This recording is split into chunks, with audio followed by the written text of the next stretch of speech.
Ladies and gentlemen, we have a special guest. We have my man, Dart Adams, an author, a journalist, a hip-hop historian, a fact-checker. He's the living, breathing definition of a hip-hop aficionado. The man is Neil deGrasse Tyson of hip-hop and a Bostonian to the fullest. Welcome, Dart Adams. Thanks for having me.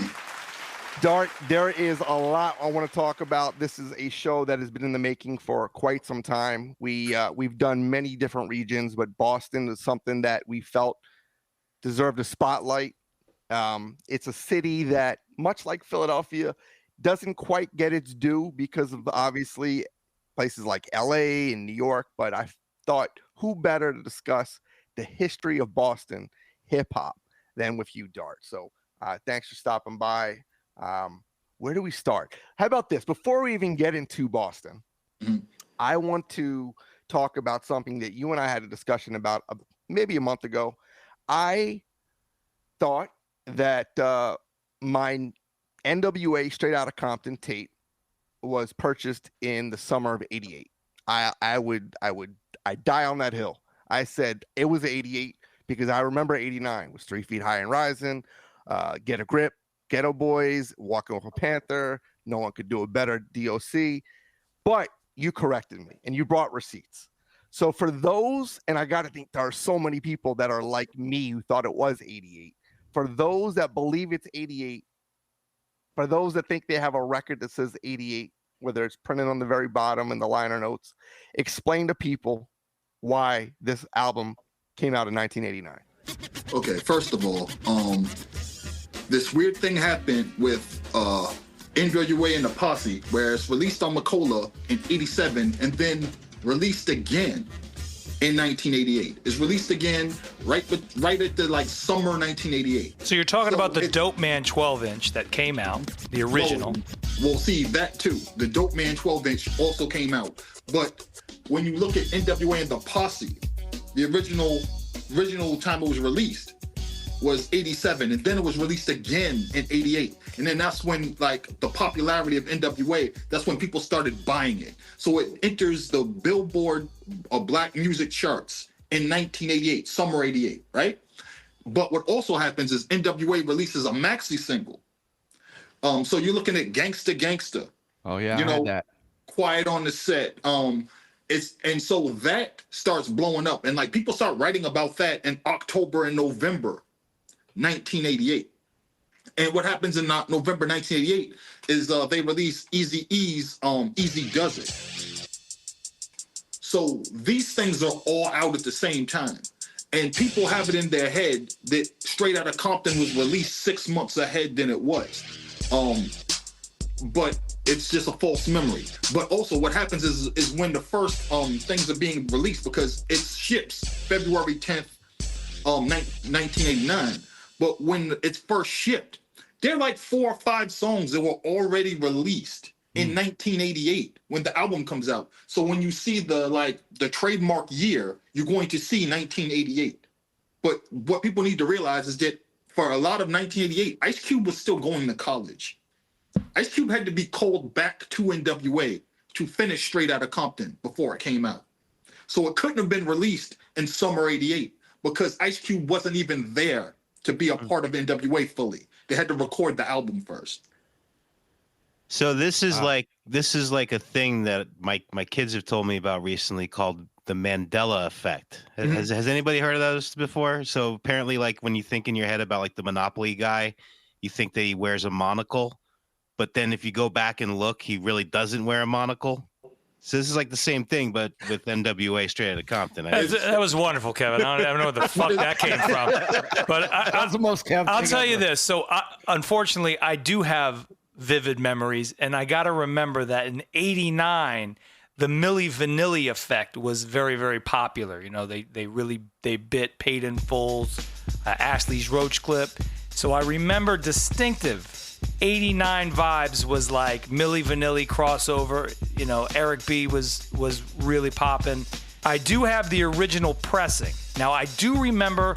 That's the fucked up thing about the West Coast. Macola Records, Ruthless Records, There was even different imprints that Priority. were Priority became a distribution. Yeah, I mean, I have the original vinyl that has like Jerry Heller's phone number on it. So, that it was in 88. And from what I remember distinctly, because 89 was my senior year of high school, I do not remember NWA coming out at the latter stage of me graduating. It was definitely... Well, no, not late 89. What Dart said is it came out, I believe, in February of 89. Yes, it started shipping February 10th, 1989. Yeah. So that actually came out the same week as De La Soul 3 Feet High and Rising. Right. De La Soul 3 Feet High and Rising started shipping February 6, 1989. I have that as proof directly from Monica Lynch herself. And then when she went on, what's it called? Questlove Supreme. Yeah. And she was talking about the album being released on March 3rd, and Questlove cut her off and said, Dart Adams hates when you say the album was released on March 3rd. And she was like, I don't know where he got the release date from. He says it was released on February 6th. And she says, I don't know where he got that release date from. I got it directly from her. It was me, Dante Ross, and Pete Nice.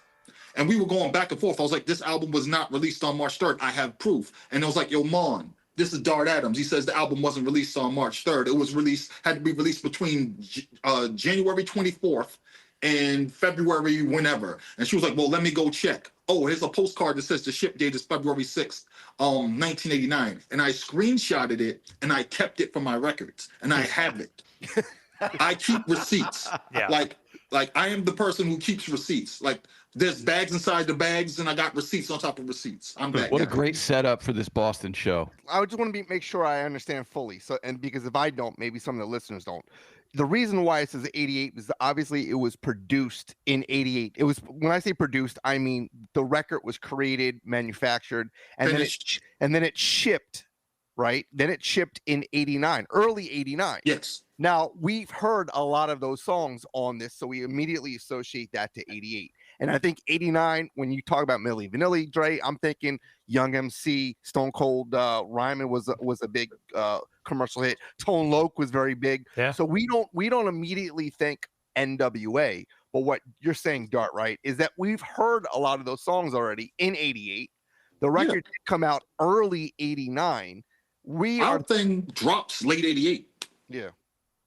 So when we do our 88 tribute show, which we've been talking about forever, you better not have any fucking straight up. You got to have Gangsta. No, it has to be on there. And the 12 inches, the Dope Man 12-inch was out before that. So right, there you go. It's a gray area, but when you're doing an 88 tribute, you have to have it on it. It's just a part of it. So. Oh yeah, definitely. All right. Without further ado, let's get into some Boston hip hop. Boston hip hop. Now, none of us are from Boston, so I don't want to be presumptuous and let people know what I believe it to be. But why don't you let us know what Boston was like, at least in the 80s? Because I do know, look, the source literally came out of a dorm room in Harvard. You know, you had stations at MIT, right? The Ghetto, I think, there was a show called The Ghetto. It was like in the early 80s or something like that. Like there was hip hop going on in Boston, even though people may not be that familiar with it until later. This is the Ghetto.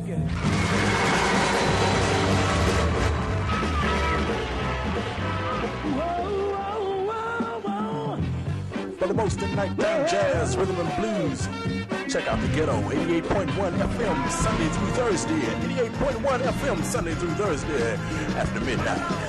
Hey, y'all check it out. 88.1 FM. It's called the Ghetto. It's gonna take Cambridge and Boston by storm. I'll be there. How about you? Yeah. So what happened is New York is 220 miles away from Boston. Okay, so when rap first started coming out, hip hop started coming out from the Bronx into the outer boroughs. The first places where it spread were, of course, New Jersey, then Connecticut, and then parts of Pennsylvania into Philadelphia, and then I've already said Connecticut, so Massachusetts into Boston. So if you were a rapper, a DJ, MC, B-boy, anything of that nature, the places where you could go to ply your trade or where the record pools went or where you could go to perform were those places that I just mentioned.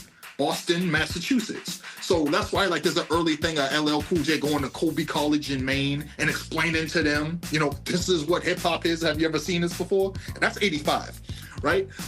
And we were getting rap tapes from our cousin, you know, as soon as late 78, right before the records came out. Now, when the first rap records came out in April and May 1979, we got them in Boston. And we got them in places like, we had a record store called Skippy White's. We have a store that's, it started here, Strawberries. Strawberries was big, you know, in getting like rap stuff. And then all the like Spin City and like down in like what was then Dudley Square, now Nubian Square and Roxbury. And then like all these like mom and pops, one stops all along Massachusetts and Boston, you know, Boston, the South End, Lower Roxbury, Dorchester, Jamaica Plain, Mattapan, you know, where the Black and Latino neighborhoods are centralized. We were getting this vinyl. And also several of the early rap producers were from Boston. We're talking about Arthur Baker, producer of El Rapo, El Clapo, you know, he owned Streetwise Records, you know, he was at Unique Recordings, he's the guy who mentored Marley Marl. He is the greatest, one of the greatest unforgotten heroes of early hip hop. I mean, this is the guy who basically took electro hip hop and with John Robbie and just completely turned, you know, Planet Rock on its ass and made everybody, you know, want to listen to hip hop in the household. But here's the weird part about that. Everybody knows it is electro and electro rap because of how it was framed on the West Coast. We called it Boston funk. Okay, so when you hear stuff like from the Johnson Crew and Arthur Baker, now the Johnson Crew and Arthur Baker were in like 5 different bands with different names and recorded on different labels. Yeah, they used to be a gospel band back in the day. At one point, yeah. So they were a band called Glory. There were a band called Ritz. There were another band called North End. Same fucking band on Emergency Records, on Posse Records over here. And also, you have to keep in mind that the Johnsons owned the record label. They had Boston International, but they were also in-house producers for Tommy Boy. Tommy Boy started because he ran into Arthur Baker and he was like, I'm going to put out the records and you're going to produce them. Yeah. And Arthur Baker goes and looks at his boys from Boston. And he's like, he gets the Johnson brothers, and he's like, these are my boys. They help me produce stuff because they worked together on an album for TJM, who was Tom Moulton. Tom Moulton was coming out of Boston. He's not originally from here, but he had moved to Boston to do some stuff, and he was working in Boston, and that's how he became the first remixer. And his boy, John Luongo, became the second remixer. So Boston was very instrumental in the movement of disco and also in rap. And so you had Tommy Boy Records, which is pretty much a home of Boston artists. You have, you know, Arthur Baker, and he has Roby with him. But you have the Johnson brothers, who have Johnson Crew, and then they bring in their boys, Planet Patrol, and they put out the first stuff that really like moves outside of, you know, the other stuff that they were doing with like Soul Sonic Force, you know, or like Jazzy Sensation, which was another offshoot of Soul Sonic Force to Jazzy 5, you know. It was Africa Bambaataa and the Zulu Nation and their offshoots. So all these Boston things are happening. And like at one point, Sugar Hill Records fires everybody and hires the Johnsons to produce stuff, and they do a whole bunch of stuff. The problem is that Sylvia takes the credit for it, and they're like, no.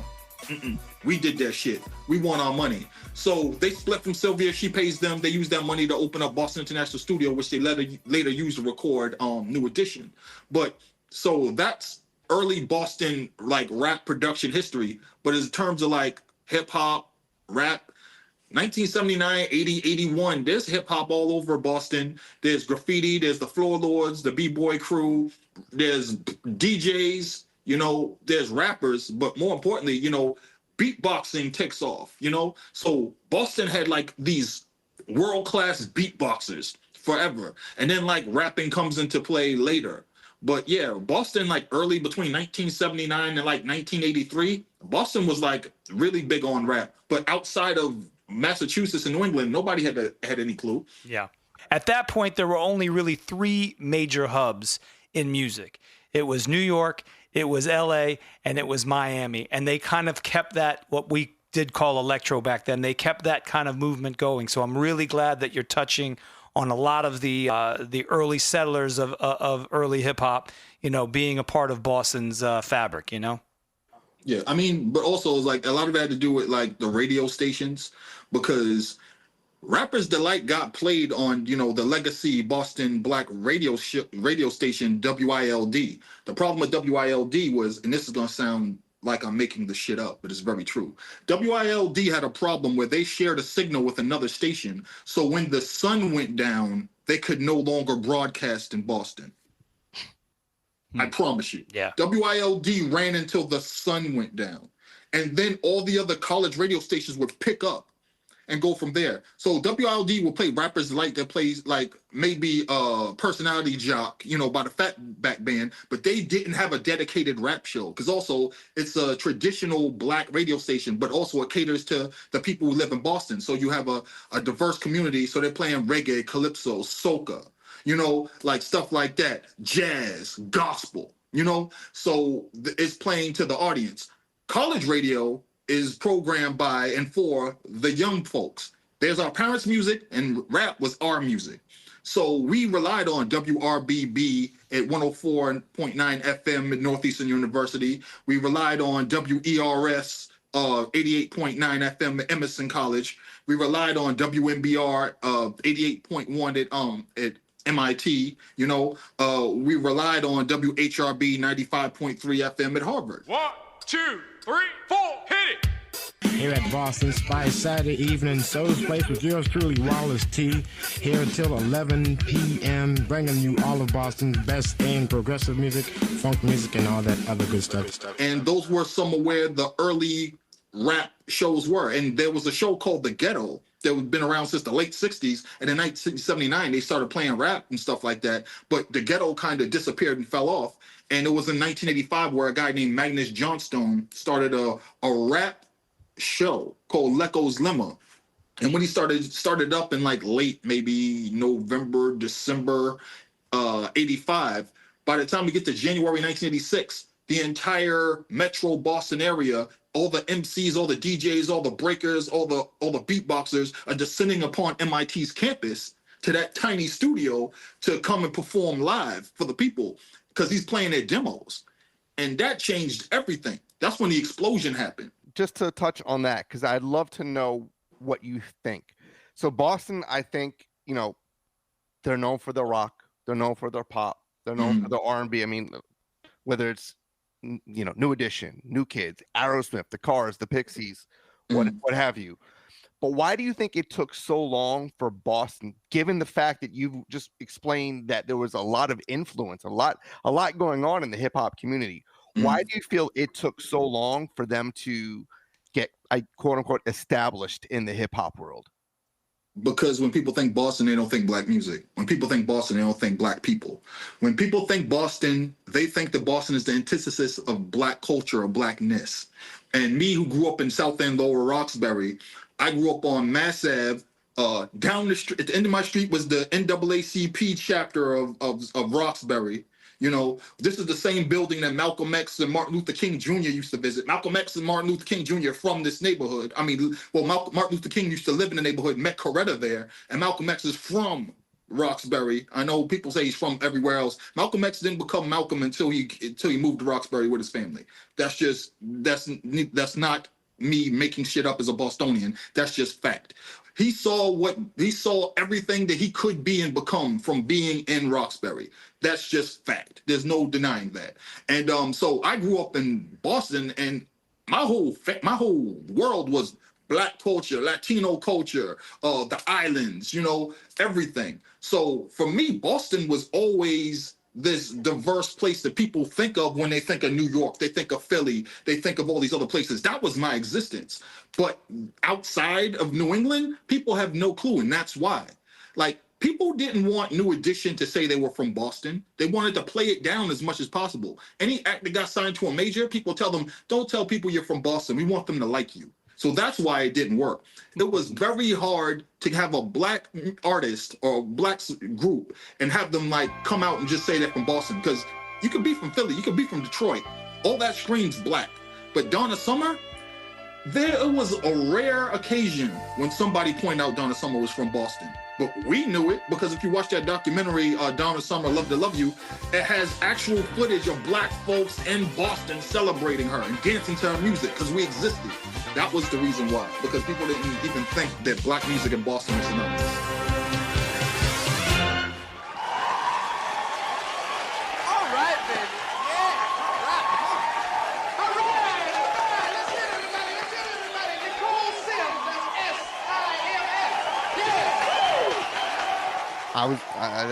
You said everything I wanted to hear. I mean, from an outsider looking in, you often wonder why did it take so long for them to, for them to be recognized. Now, I don't want to say was it a lack of talent, because clearly there was talent there. Oh, Edo, shit. Edo probably, would you say, was he the first that, not the first to do it, but the first to really make people recognize Kind of Boston? put that footprint in. Also cross over into the rest of the country, Well, that's what I mean. I mean, he wasn't the first to do it, but he was the first for people like you and me to be like, Yeah, oh, wow. how did he get signed? Because he came out of nowhere with a great song that you first saw on Yo MTV Raps if you weren't living in Boston. So how did that even occur? So Edo G was part of and also in terms of Boston talent, people would come from New York and LA regularly to the Hollywood talent night we had thrown by Roscoe Gorman, who ran Roscoe's Lounge, and also Maury Starr. And basically in Boston, especially Roxbury, Dorchester, the talent show circuit was like high school football in Texas. Yeah. Because people were that rabid about it. And we were that good at it. People would come from LA, from New York, from Philadelphia, come down and poach our talent. Also, you have to remember that we have Berklee College of Music. We have the two conservatories, the Boston Conservatory, the New England Conservatory of Music. We had all these different music schools, and we had what was the Jazz Corner. So Boston was a jazz mecca. So if you wanted it was to the point where when Miles Davis needed a band, he came to Boston. He got Chick Corea, he got Tony Williams on drums, and he came here to play his shit and have people tell him what was good or what wasn't, and he was in Harlem. So there was always musical talent in Boston. Now, in terms of with rap, where did Edo G come from? When I talked about Leco's Lemma, and also later WHRB, the guys at Harvard, Dave Mays, John Schechter, they see what's going on at Leco's Lemma. They have to leave MIT and they end up going to Boston College, WZBC in 86. And so they're like, yo, we need to have a radio show at Harvard. So in 87, they start Street Beat, named after, Lady B's radio show in Philly. But Edo G came out of the crew of people that used to always visit, MIT and WZBC. I'm talking about back in 86. He was in a group called FTI Fresh to Impress Crew. And he was just a beatboxer. He was Ed Rock back then. And then later on, they let him start rapping. And when he's 16, 17, he leaves FTI crew and he starts another crew called Three Deaf Notes. And by that time, he's hanging around with the guys at Harvard, at the Street Beat show. And they start managing him with Three Deaf Notes. And then when Three Deaf Notes dissolves, his cousins are in New Jersey. So we're talking about Special K and Teddy Ted, the Awesome Two. Yeah. So he starts sending them demos and sending them demos. And after a while, they're like, yo, we starting to get good. Are we rolling? You ready? Yeah! Oh, 1, 2, 1, 2, 3, 4. I'm not like anyone else, so don't you think about make suggestions. He rap like so-and-so, hey yo, you know that's out of the question. Plus it don't sound right, cause I don't sound like him. Or try to G like, C like, or even be like them. Or anyone else, I'm going for self. You open your mouth and then I'll stuff you. You're like a floor walked on, waxed, and then I'll buff you. Plus you think you're tough too? With your garbage style. Rubbish nothing but trash. You wanna try me? Come on, I got some shit for your ass. I'll never be weak. Those are go to sleep or get tired. Put wings on your head so it's easier to fly it. Off you go. Blouse off the block. Get funky on you suckers like a gym sweat sock. Cause I tear up to inflict. Pick your hair up like a pick. Edo G, here is me. I'll make Madison sick. I'm never taking a loss for beating them down with force. Robo Day writes the source. I got more holes than a golf course. Here's a lyrical lesson. So you losers will learn. Whack raps are like we gym hats. Get break and get burned. So I dare thee to compare me to a soft-hearted sucker. I'm different.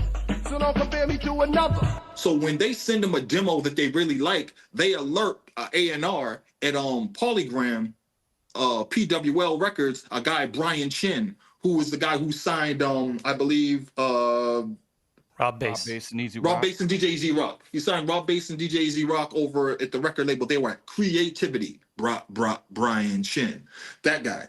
And he also wrote for Billboard, right? Dance tracks. And then later on, another guy, Bill Coleman takes it over and does the dance report. But he signs Ed when he hears the demo to PWL Polygram. It later becomes Chemistry Records.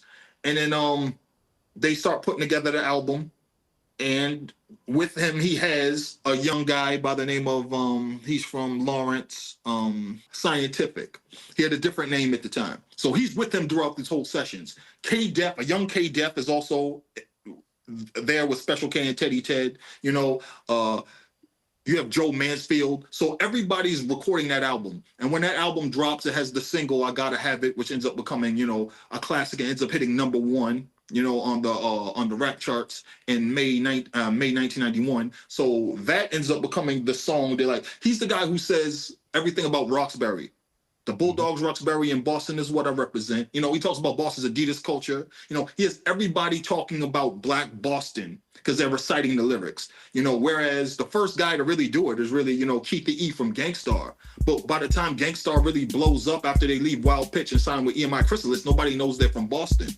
They know them as a Brooklyn rap group, you know? But they toiled on K-Tel Wild Pitch between 1987 and 1989, you know, before all the members except for Keith said, this shit ain't working, we're going back to Boston. Have you ever heard a jam that goes something like this? Something like this. Something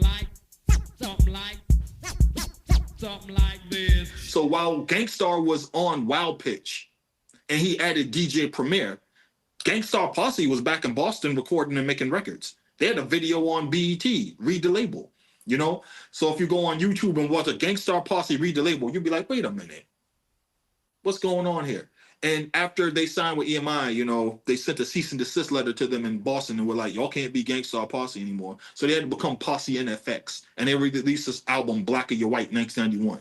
So, you know, there's a whole lot going on in Boston. There was a whole lot of talent. And what happened was when New Edition and Bobby Brown and New Kids on the Block all blew up between 1988 and 1989, everybody descended upon Boston and signed everybody. But I'll say that, like, of all the people that got signed, nobody made it probably except for Ed. Well, let me ask you this question. You can't speak for Ed, but and you said 91, because I do remember that album was 91, right? Yes. We could agree. All right. 91, 91, he drops the album. Great album. And then 91, you have Marky Mark, who's from Boston, get all the notoriety of this new artist from Boston. I gotta imagine someone like Ed, who knows he has a great album, who it's resonating with people like yourself and people like myself, who's not even from Boston, but yet he's not getting the push, he's not getting the attention, he's not getting any of that. And from a lyrical standpoint, he shouldn't even be in the same conversation. What does that do? Does that cause that resentment? Because, like you said, people maybe not think of Black music when you think Boston. And at a time like this where you have, who I think is probably one of the most important voices in hip-hop from Boston, Ed O, is kind of like taking a back seat to this guy, Marky Mark, whose brother's from New Kids on the Block. I mean, so here's the thing about that. I need to explain something first off that everybody doesn't know, or if they looked at a map, they should know. Boston is the size of Shaq's left shoe. So when we talk about 6 degrees of separation, we think of New York. In Boston, it's 1.5 to 2 at most. So let's say that when Odin got killed by the dude from the Patriots, that wasn't some random motherfucker. That was somebody we knew. He was related to somebody. We knew him. He was somebody's family. If something happens in Boston, everybody's affected because everybody knows everybody, or it's not too far to touch somebody. Like if I told you who I'd be DMing back and forth that you think is super famous, that's so-and-so from back then. Like I've been known that motherfucker, right? Because Boston's not that big. So when you think of something like an outsider will think that LOG's completely pissed off that, Marky Mark, and the Funky Bunch. Everybody knows, I know Mike Quan, I know all the dudes in the Funky Bunch. And the other thing is that who wrote the rhymes? Do you think Mark wrote Good Vibrations? Do you No. think he produced it? No, It was written by a Boston legend named MC Spice, the first Boston rapper to be signed to a major. Bust this, homeboys. I'm getting sick and tired of y'all treating your girl so bad. You just can't do that to the one you love. This is straight up. He was the first rapper signed to Atlantic Records. He had a single called Don't Treat Your Girlie Like a Dog, Dog, Dog Get Tanked.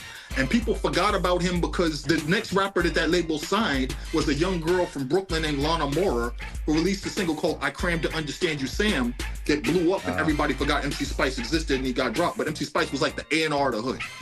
So he worked with everybody coming up, helping them develop stuff. So there were always black folks behind the scenes developing the talent. If you're looking at New Kids on the Block, you had writers like Travis Gresham, you had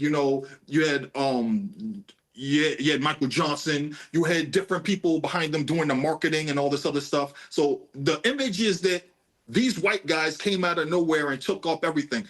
New Kids on the Block started out performing in the very same talent show venues that every Black and Latino Boston, Massachusetts performer performed in. Everybody knows everybody. So, but the unfortunate part is that Mark signed to Interscope early. All they had was Gerardo and then they signed Tupac, right? Like quite literally, like they didn't have anything moving. So when the Funky Bunch signs, he puts out, Feel the Vibration, which was written to be a crossover hit. I heard this shit early. My sister was in, my brother was in, his girlfriend was in a group called Not Your Average Girls. They were supposed to sign the deal that TLC signed. But their manager turned it down because he said they ain't got shit going on at LaFace. Like straight up. He had power of attorney and he turned down the meeting, and TLC gets the meeting through Pepitone and they blow up. And they're like watching them blow up on TV, looking at their manager like, you asshole. But I heard Feel the Vibration early. Feel good vibrations, Lolita Holloway singing. And I was like, this sucks. I'll battle with Mark right now. Like I'll take Jesus off his feet. And everybody's laughing and they're looking at me like, man, will you shut up? This is about to be a hit. This is what we need. And he also wrote Wild Side, which also ended up being a hit. So the thing is that the unfortunate part of it is that MC Hammer should have been the first artist to hit #1 on the Billboard charts, but he was hamstrung by Capitol Records, who said, we don't want to put out more formats of the single because people buy the single and not the album. We want them, if they want the song, we need them to buy the album. It ends up working and ends up fucking up because SBK Records sees that and they put out Ice Ice Baby on single, on CD single, on 7-inch, on 12-inch vinyl, and they put it out on single, maxi single, every format imaginable. It ends up hitting #1. And the same thing happened with Good Vibrations. Interscope followed that same model, and it became the second rap song to hit #1 on the Billboard charts. But if you go back and look at the rap charts, you'll realize that Good Vibrations never shows up on the rap charts as it's ascending to the Hot 100. It's funny. I'm kind of listening to the whole arc.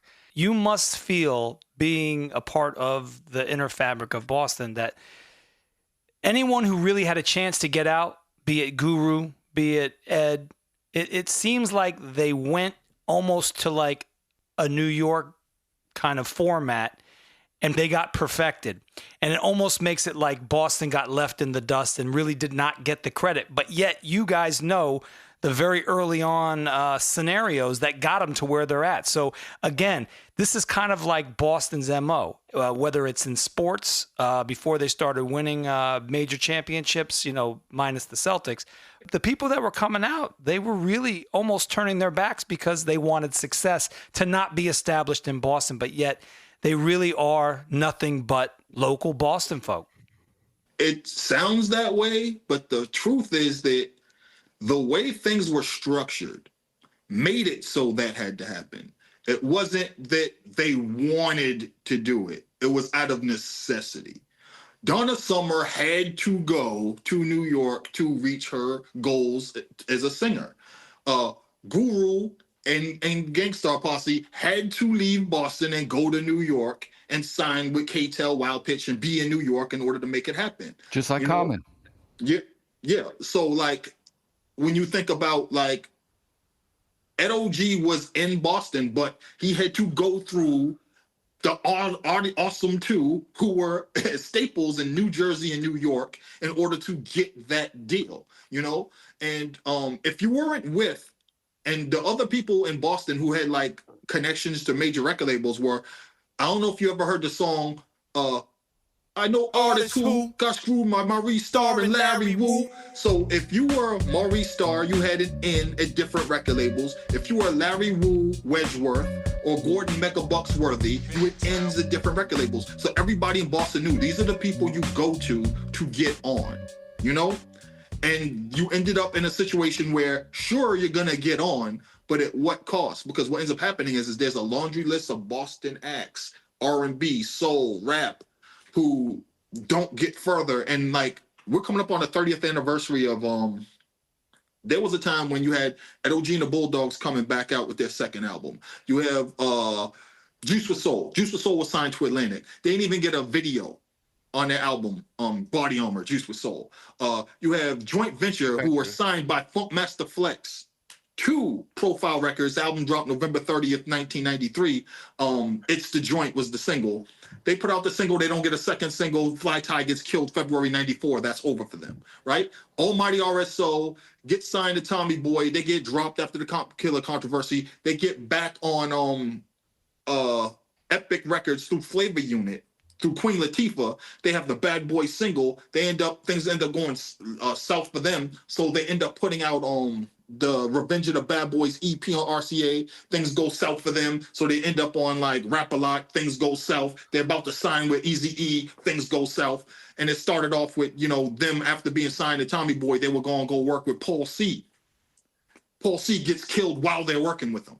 Oh, damn. So like, it's always this Boston story of almost there, didn't make it. Like there was a time we had several acts signed. We had Top Choice Click was signed to A&M. You had Ruffa signed to MCA. You had we had just had so many groups signed. Here and Now were signed to Third Stone Atlantic. And you can't find a Here and Now video on YouTube. Like I would have to find Wyatt Jackson and be like, do you have a copy? You need to upload that shit to YouTube. So it's always a Boston story of, we had all these acts, we're going to these record release parties, everybody got deals, you know, everybody's talking about this and this and this, and then nothing happens. Tam Tam gets signed, got co-signs by Bobby Brown and everything. They try to give her the head mic and the spandex and have her do the hammer route. Shit doesn't work out. It's like, that's the Boston story. We always get obscured and things always fall through. But when Boston becomes an underground rap mecca between 96 and like 98, that's when things really started happening, because we became known internationally for having a diverse group of MCs that will just destroy any stage. I was gonna say the emergence of first of all, the independent movement really helped a lot of regions. Oh like Toronto, Philly, Boston. I mean, you had Lift, Acrobatic. You had 7L, SO, Crumb Snatcher, L the Head Toucher. I'm just going off the top of my head. You had a lot of people. You had groups, you had labels like Brick, our boy Papa D, Detonator, Land Speed Distribution. So it became a household name in the hip hop industry, and especially in the independent underground movement. That's when people started taking notice. A lot of our listeners probably were like, "Oh yeah, that's when I found out about Mr. Lift and the Rebel Alliance and all that, Concrete Click, all those cats." Yes. So yeah, no, that was a great time. So let's talk a little bit about that. Now that we're kind of like in the late '90s, this was a crucial movement in hip hop, not just in Boston, but I think really helped establish that Boston sound that we were missing for years prior. I think one of the key things was that the internet was in its infancy, and also Boston has always been, people call it a college town. Boston is home to 50 different colleges, universities, institutions of higher learning. And thank God for high-speed internet, T1 lines, what have you. But also what happens is people come from all over the place and bring their music with them and their influence with them. And Boston was always around the radio shows and the radio stations. So we had a whole bunch of like really great local rap radio at the college level. And then also what happens is you had all these rabid rap fans. So this is where the underground hip hop store starts, ughh.com, and we used to frequent that. But also I used to work at a place, Tower Records, at the corner of Mass Ave and Newberry. And directly across the street, we had this record store called Biscuit Head, and which also became a record label. That's where you first hear Edan, his first singles, the E's Have It, Sing It, Shit Face, and also Porn Theater Ushers. Me and Him and Imagination, Catnip. Yeah. So they put that out, and it was just an explosion. You would see Acrobatic, you see 7L, you see Fax One. I'm hiding records from Edan, and I don't know who he is until my boy introduces me to him. And this is an amazing time because I'll just be chilling and somebody comes to me with a mini disc player. And he'd be like, yo, I want you to hear something. And he'd be playing something for me. He's like, there's this kid that goes to BU. He calls himself Aesop Rock. This is his demo. Or someone will come up to me and they'd be like, yo, I want you to hear something. This dude named Smitty, a producer, his production company is called WATER Water. His name is Smitty, but he also calls himself Steve Boston.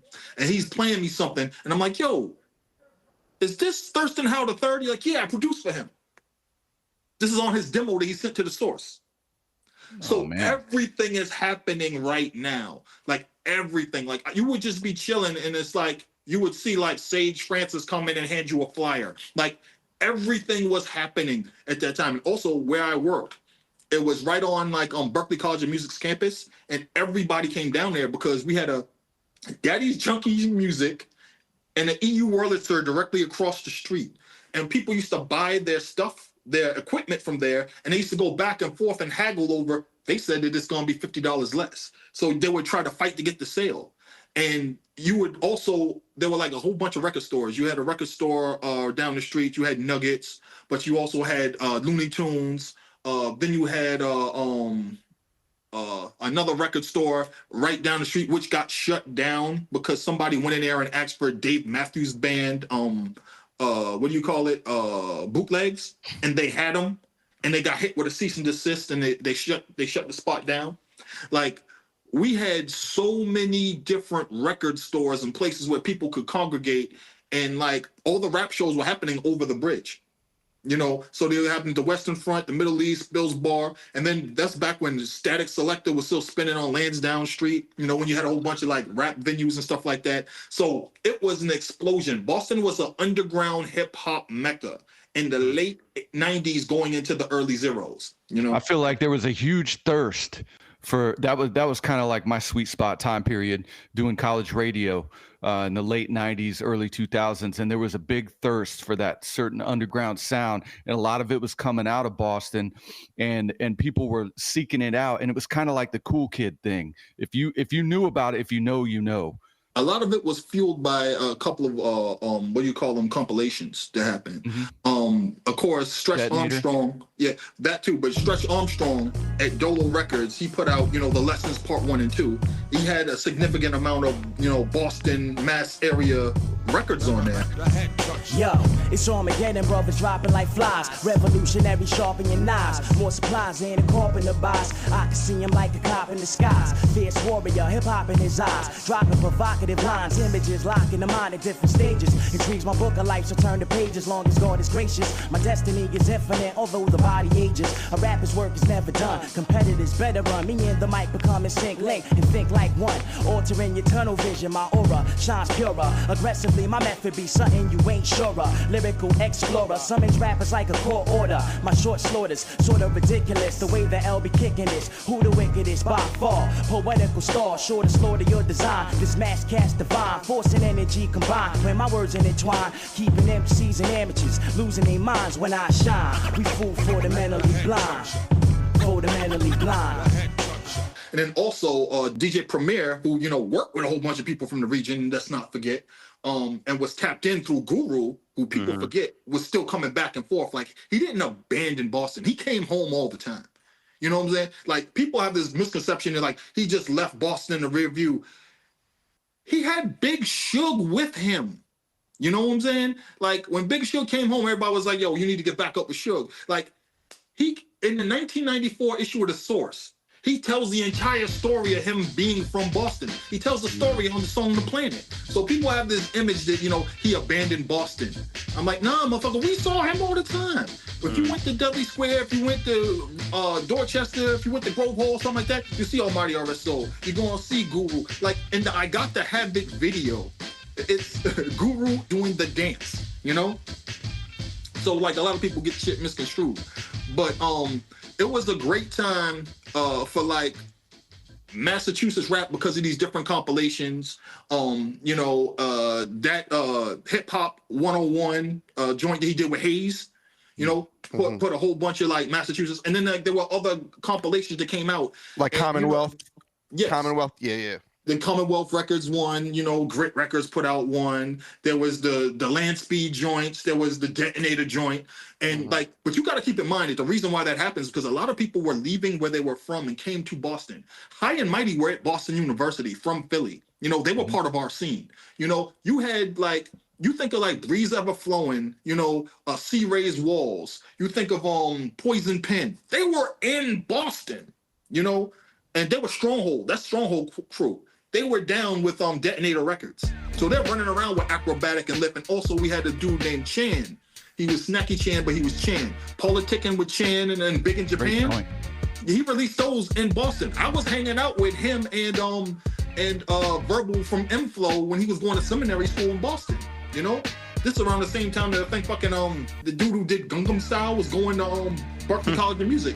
So there was all this stuff happening in Boston, and if you were not here, you have no clue what was going on. But there were so many people from everywhere who constantly came down to Boston, because if you were rapping and you were underground, you did shows. One time I remember I was hanging out and I heard this voice, this deep ass gravelly voice, and I look over and it's Lord Have Mercy.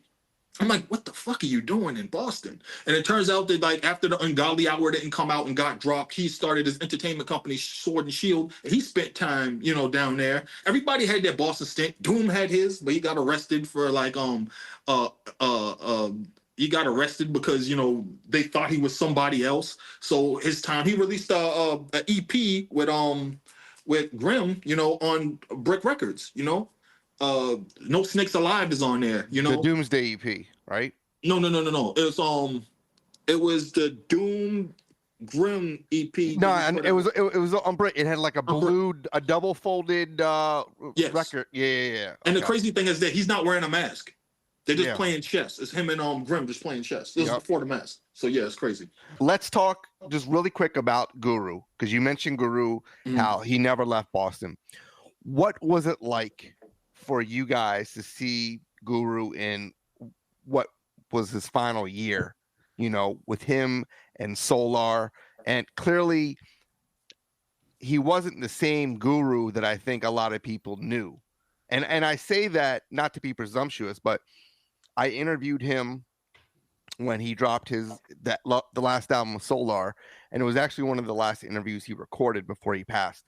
And he was not the same guy that I remember. And I met Guru a few times, and he was gracious. He was affable. He was humble. He was everything you wanted someone who you looked up to be. But he wasn't that in his final year with Solar. What can you talk about that? I mean, how did that affect you? Can you shed any light on what transpired? So I'll say this about Guru, right? I think it's important to, like, get the full totality of the image and the message and what happened in the timeline, right? First off, right? I already talked about how when Gangstar came out and, they're coming out, they're making records about Brooklyn, we feel like, oh shit. Like, oh, he acting like he says, peace to Boston. All the East Coast cities are fly to me. But Brooklyn, making songs, Brooklyn, the place where we dwell, Brooklyn, the planet, and they just felt like, damn, like, it feels like he forgot about us. But, when Big Shug gets down there with them, they start doing stuff, it changes because, he always came home. He has family here, right? He always came home. And the feeling started to change right after, I'd say, so Hard to Earn, right? Mm-hmm. Because he's putting Suge on records, You know, Suge starts putting out stuff like Crush later. He starts reaching out to people from the region. You know, cats know Premier when he comes down. You know, so between like 94, 95, 96, things start changing, right? And by the time we get to, there was a big space between albums too, because, you know, they leave their label, they're on a new tribe, what have you. So, and then he's doing all the Jazzmatazz stuff too. And Premier is an in-demand producer. So there's this big gap between maybe like 94 and 97 where people don't know what's going on. But he's still in contact with people from Boston. He's still coming back and forth. And, you know, he's saying stuff on the record that, yo, I'm from Boston, I'm from Roxbury, I was in Grove Hall in Dorchester, I started out on, you know, Lecco's Lemma in 86, you know. So these things start coming down. But then what happens is he has this homecoming. And this is important that everybody needs to know. The Moment of Truth album was the return, was the homecoming. It's when, and also there's this skit on there where DJ Suge is explaining to somebody that he didn't abandon Boston. I think people forget that, right? But when he comes home to Boston, this is right before I started working at Tower Records. Boston Tower Records used to have a stars, right? A walk of fame on the sidewalk on Newbury Street. And Guru and Gangstar were going to get their star on the Boston Walk of Fame in 1998 when they came back to do their in-store for Moment of Truth. And that was a huge moment for him. He had everybody with him. Big Suge was there. Crumb Snatcher was there. The original Gangstar posse members were there. Like, everybody was there. And it was like a homecoming for him, right?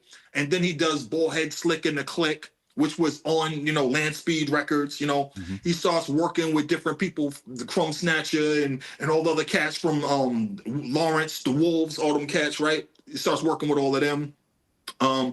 And all that shit starts to change. So now he does, if you listen to this, there's a song called Home. Guru's doing the hook. Gotta get home, gotta get there. So all these feelings about Guru that we had in the past about maybe he abandoned us in Boston like that shit's gone. Now, Gangstar has their run and everything else. And also DJ Premier was also very clear on explaining to people the foundation. There's the Gangstar Foundation and then where Gangstar started, you know, in Boston and his role in it. And rest in peace to DJ Mark the 45 King. But what I'm getting to is that after the Gangstar run kind of dies down and they kind of have their split or whatever, it's really awkward. We don't know what the fuck is going on when he starts getting with super producer Solar, okay? So the end of his life and all the other shit, I was in the dark about all of that. If you were on Twitter, you remember when I heard. And also, again, goes back to Boston being the size of Shaq's left shoe. It gets to one person, it's to the next person, it's everywhere. It's across the city.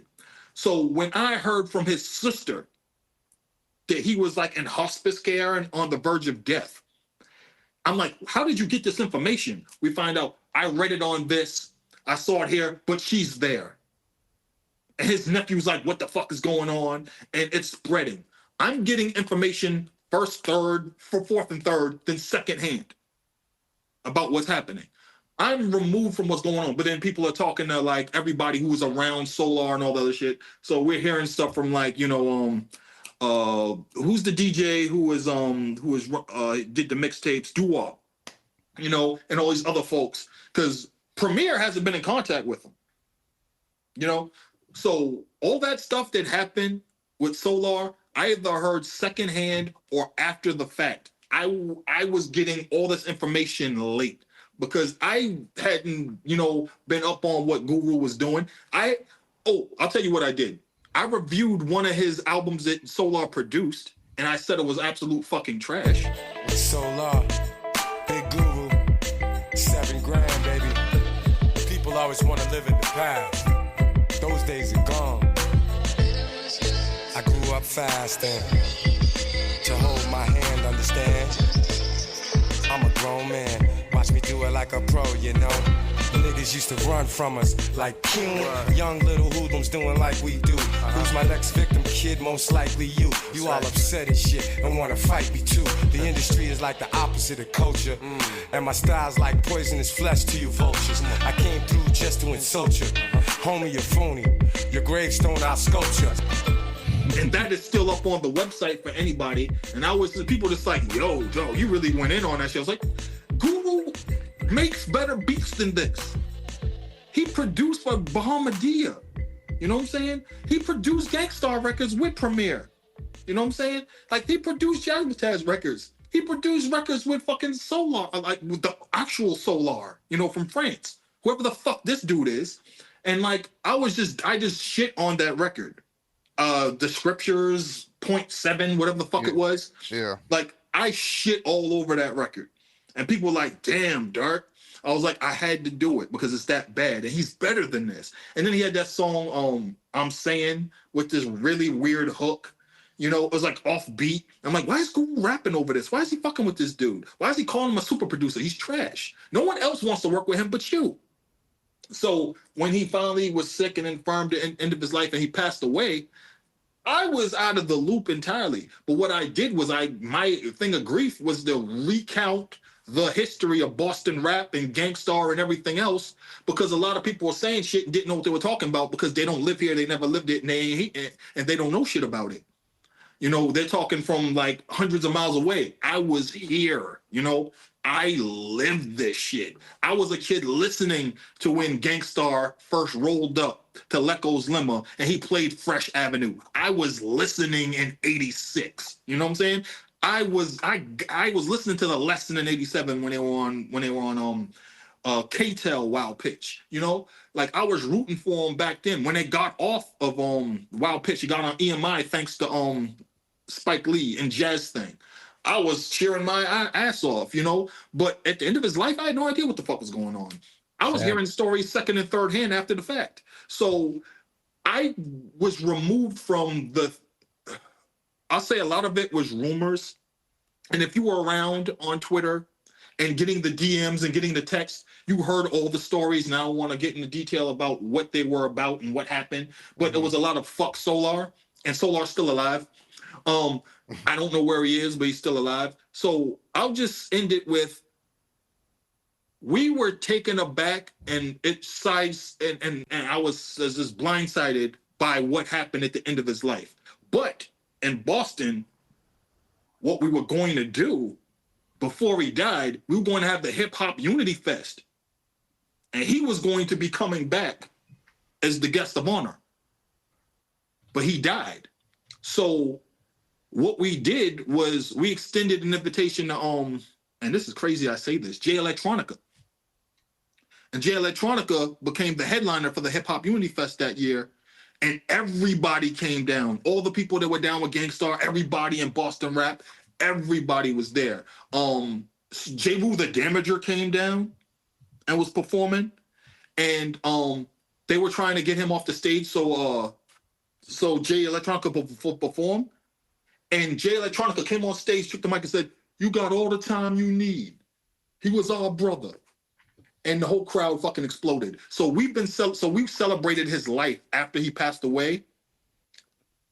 I've done a whole bunch of stuff with like members of the group. I did this thing you could find on YouTube with his sister, his nephew, and Big Suge and Ed OG. For Artdacity. So I'm just gonna say that, like, I can't speak to what was going on with Guru at the end because I wasn't there, and even the stuff that I heard I don't want to repeat. But I will say that he passed away, and he's going to be remembered as a son of Roxbury, a son of Dorchester, and one of the most important cogs in Boston rap and Boston music history. His parents passed. His parents. If you go to the Embrace statue, you will see the names of his parents engraved in the ground at the Embrace statue, to give you an idea what the Elams mean to Boston and Massachusetts. So he's one of them. We're gonna get some streets named after him. We need a fucking statue. That's how I'm gonna end it when I'm talking about Guru, Keith Elam, Keith E, the MC. You know, anytime we hear anything about Guru, I always feel like it's like an honor to be told stories how it actually happened. Could also be wishful thinking of just having somebody like that back in the hip hop game, you know, how it would continue to elevate and change the landscape of things. So I appreciate that story for sure. And also want to go into your opinion about major labels not really congregating towards Boston acts. Any thoughts behind that? Major labels were signing Boston acts. Yeah. Multiple Boston acts. Like we were going to a record release, a record signing party, like every month, you know. But we have the record release party, you know, every so often. But where's the video? Mm-hmm. Where's the support? Boston acts used to just get signed to record labels and then just didn't shit happen. Like we have a history of, I signed to a major, here's my album, I don't remember your video. Or you got one video. Like, it's the Boston story. So the independent route was great because people were picking and choosing. And then also the big part is that with a major label, they pick your single and they pick the B-side, or if there is even a B-side. With independents, let's put these 4 songs on vinyl. Side A, side B. People pick what's the hot song. And then with the internet, people determine what's the hot song, what we put on the mixtape, what we put in the mix, what we can make a video for, because we're going to make a video for low money anyway. It's not going to be on Rap City because they're not going to play the shit. But it's going to be on local, you know, it's going to be on local, you know, cable access. You can put it on a VHS tape, later put it on DVD, you know. So the internet really opened up everything in terms of like Boston rap. And also internationally, it had a huge audience. We had people coming to Berklee College of Music because their favorite rapper or producer was from Boston and Massachusetts. That's the type of shit that blew my mind. Kids from Japan, kids from England, you know, kids from France, Germany, you know, were coming to Boston because their favorite rap group or their favorite singer or whatever was from here. Not even so much that, oh, I need to go to Berklee College of Music. I need to be in Boston. That is mind-blowing to me. And when like I pick up old magazines, I have a magazine, and it calls it Boogie Down Boston. It's from Australia. And it has an entire thing. It's 7L esoteric, it's it's acrobatic, it's lift, you know, it's talking to this dude who did an entire documentary about the Boston underground rap scene, you know, so like it was so big. Like even when you look at stuff like what LP was doing, right? Boston was a huge part of what LP was doing to the point where do you remember when I'll never forget this, when Demigods was beefing with Cage. Yeah, beefing with Weatherman. Yep. In New England and in Boston, it was like watching your cousins fight. Hated it. It was like all your favorite rap groups and all your people that you see all the time, always at the Middle East, always at the Western Front, always at Bill's Bar, beefing. And that was what like the Boston rap scene was like, especially on the underground, because a lot of people came here and cut their teeth here, and they were from elsewhere, you know? And they had like an affinity for being here. And it was a big deal when they showed up. Like, I knew everybody from Detroit because I felt kinship with the folks from Detroit, because Detroit and Boston are the only places where like the things we valued the most was underground rap and Adidas, you know? So like we always felt this affinity for each other. And whenever Detroit acts came to Boston, they were being shocked that we knew them chapter and verse, you know? It's like, how the hell do you know this? Like, Federation Records. Like, how the fuck you get Federation Records? It's like, no, we get everything here. So that's another thing about Boston, too, that I need to, like, make people understand. The reason why Boston was open to music from everywhere is because we never got love from New York. We had the same thing, and we had this kinship with Philadelphia, because Philadelphia always felt like New York doesn't recognize us for what we have and what we do for them and what we've done for the scene. Like, Philadelphia had all the best DJs, right? Philadelphia did so much for New York. Like, that's why dude said, we know where you got your start, right here in Philly on pop art, you know? Yep. Like, So we always had this feeling where like New York didn't recognize us. So if you came from elsewhere, and also Boston is a transit city where people come from everywhere, whether they go to school here, go to work here, they bring their kids, what have you, or if your kids are doing bad wherever they are, they sent them to Boston. There's a sign in Safe Sex No Freaks. There's a line: "Killing is your everyday plan, so you're out to New York and you aren't to Boston." We got everybody. So they brought their tapes with them. They brought their music.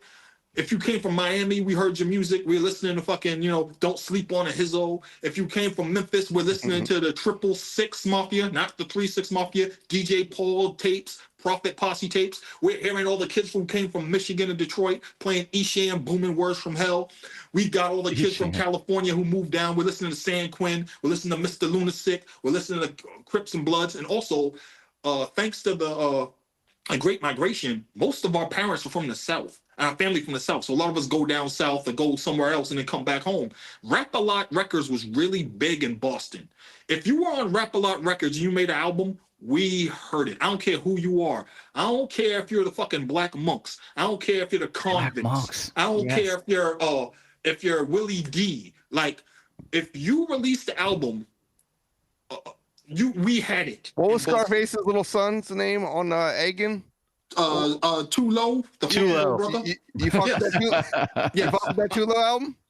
People fucked with the Too Low album where I live. Yes, because I wasn't sure if Too Low was a kid or if he was an adult acting like a kid. Also, you had Too Much Trouble, the baby ghetto boys. Who was the one of my favorites was the I Know How to Play Him. Oh, so OG Style. Thank you for bringing up OG Style. OG Style is from Dallas, Texas. Do you know what the #1 song on Boston radio for the longest time was? I Know How to Play Him. Yeah, I know how to catch him slipping. Because Boston radio played that shit to death because I didn't know they were from Dallas. But OG Styles' album was everywhere when it came out. It was and dope. like I tell people that story and they're like, what? See, that's the beauty of Boston, man. We listen to everything. If you brought a tape in, we would say, play that shit. Because we know in New York, they were like, if you said something was from Boston, they might thumb their nose at it. So we had the opposite effect. This is why like Boston's culture is the way it is. They rock Air Force Ones and Nikes in New York. We rock Adidas. You do this, we do that. So we kind of had an anti-New York culture for the longest, and also because we felt like we were in their shadow, which is kind of dissipated in recent years, with, people getting entitled and having big heads because now kids have grown up. Now they see the Patriots struggling and they're like, I don't understand this. And I'm like, dude, the Patriots used to get fucking blacked out on TV. I said, used to have to hear them lose on the radio. You know what I'm saying? So like the Boston mentality has changed a lot, but like in terms of like, underground and the internet, it was very democratizing and it got our music out to everybody and also let everybody know that Boston and Massachusetts was a very diverse scene. We had everything from the street shit to the really backpackery, technical, what people consider nerd rap. But dude, like I could tell you right now, the most street dude in the world would shoot somebody, sell some drugs, and be like, yo, you read that new Iron Man? So it was always this, Boston is equal parts Athens and Sparta. And I always try to explain that to people. I think I'm going to cancel the other two guests and just talk to you for another hour because, I mean, let's do this. No, in all seriousness, let's do a quick lightning round of like true or false because I want to, you said it all. By the way, Too Low was the 5th Ward's version of Shaheem, if you didn't know. Absolutely. Okay. All right, true or false? Benzino was behind the Paul Pierce stabbing. Quick round. Ray Dog was involved in the incident in the periphery. Ray Lewis. Ray Dog. I don't call him Benzino. I'm old dude. I'm an old dude from Boston. That's Ray. All right. So next question.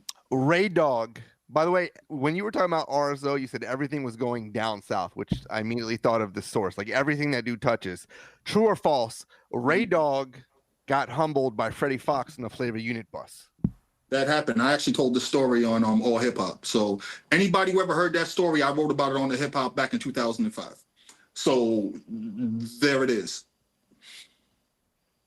True or false? For a hot second, you had to explain to people in your hood that House of Pain was not from Boston. I never had to explain to people in Boston that House of Pain weren't from Boston because everybody from Boston knew House of Pain was from Boston. I had to explain to people on the internet since 2004 that House of Pain weren't from Boston. Dart, who is your favorite underground Boston artist that a lot of people might not either have heard of or it's off the radar completely? Holy shit. That is a hard question because there's a top of your head. John Cena. Shit, no. I'm going Insight. I'll just say my brother's group Relentless. My brother's group Relentless and the Realm Organization, because they should have been huge and shit happened. All right, real quick, since you have a great strong overview of Boston, what was your favorite hip hop moment coming out of Boston, start to finish? Easy answer, easy clap. The answer is Ed O.G. and the Bulldogs. I Gotta Have It coming out and hitting #1 on the on not only the Billboard rap singles charts, but also becoming an international hit. The low point is that when Ed O.G. and the Bulldogs had the biggest rap hit on the fucking planet, that even the fucking Wu-Tang Clan used to pull up and freestyle over their footage, there was no venue in Boston where you could perform it. True or false, Mookie Wilson would have beat Bill Buckner to the bag anyway, even if he fielded that ground ball. He would have beat Bill Buckner to the bag, but Stapleton should have been in the game, and he wouldn't have beat Stapleton to the bag. Curveball. All right. Calvin Schiraldi. That's a good answer. That's a great way to rap. That is. Dart can cover everything. Let me ask you, because we're wrapping it up now, but in my opinion, I happen to think Acrobatic is probably one of the best freestyle artists in, let's say, Boston. Is he up there for you? Yeah, he's up there. That's my dude, by the way. Omega Supreme is also another dude that a lot of people don't know about. Professor Schumann was another dude who was insane, in terms of freestyling. There's a kid in Boston right now named Khalif, or as we call him, Leaf, L-I-P-H. He's fucking insane off the top of the dome. But in Boston rap, we have an insane amount of people that could just like freestyle. But like Acrobatic was really nice with it because he is a natural performer. Him and Liff were so dope that it was to the point where we had Governor Pete, aka Pistol Pete, who ran the promotions, and he would put on shows, and he'd be like, I'll put Liff and Act on stage before anybody else. They'll fuck up the stage so bad that like you, the headliner, will just be performing like, damn, I gotta follow that kid. So to me, yes, indeed. Great voices too, man. Yes. Acrobatic had the deep voice and Liff had the unique nasally voice. Great combo. Great chemistry. I'm sorry to keep deviating. What happened to Scientific? That guy was so dope. Obviously his record came out many years after he passed away, but what happened to him? I don't even know how he passed away. So Scientific, he pretty much like put out his record independently. As long as he was down with Ed O.G. He had one of the early Prince Rakeem beats, that came out right after the Wu-Tang Clan came out. That was As Long As You Know. As Long as you know. Yeah, Diamond D on there. Yep, Diamond D, who was a label mate with Ed O.G. and the Bulldogs on Mercury Records, Polygram, what have you. But what happened with him was that he put out his music independently. He didn't like the major label route. He didn't really like all the shit that entailed being an artist. He went back and forth with it. He had a tumultuous family life and stuff like that, and then he died under auspicious circumstances. And the incident under which he died is still up in the air as to exactly what happened that led to his death. And that's as best as I could tell you, because if you look at reports, they go back and forth on what happened and involved a car and an argument and a gun, and maybe that's not exactly what happened. So again, me being a journalist and somebody who like hates speculating on what could have happened, because then you start getting into the area of fucking gossip. He passed away under sad circumstances, and he could have been one of the greats. I was involved in a couple of articles about Scientific's life. One of them was in the Boston Dig. So you can actually find that one online, and it goes in depth in like what they found.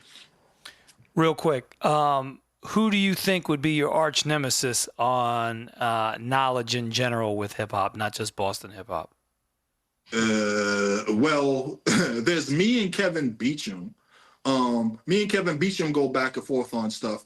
In terms of like somebody I don't like, who I go back and forth. Not necessarily arch nemesis in that respect. More who's going to be on your level and be able to play chess with you. Let's just say that. Kevin Beecham is going to be Kevin Beecham. It's going to be Brian Coleman, who I go back and forth with all the time. It's going to be Pete Nice, who I have to ask for shit. And then like the other guy who I always have to like, did this actually happen? Dante Ross. A lot of people know who I am because I came up trying to clear up rumors that I heard. It turns out they were all wrong, all from MC Search. And that's how I met Dante Ross and Pete Nice in the first place. That's hilarious, right? That should happen so easily. So we can't go a single episode without somehow calling MC Search a fucking disruptor or just like, what the hell's this guy doing? So many tall tales. So many. That's past tense. I think you can bring it to. Yeah. He's still doing it. He's still doing it.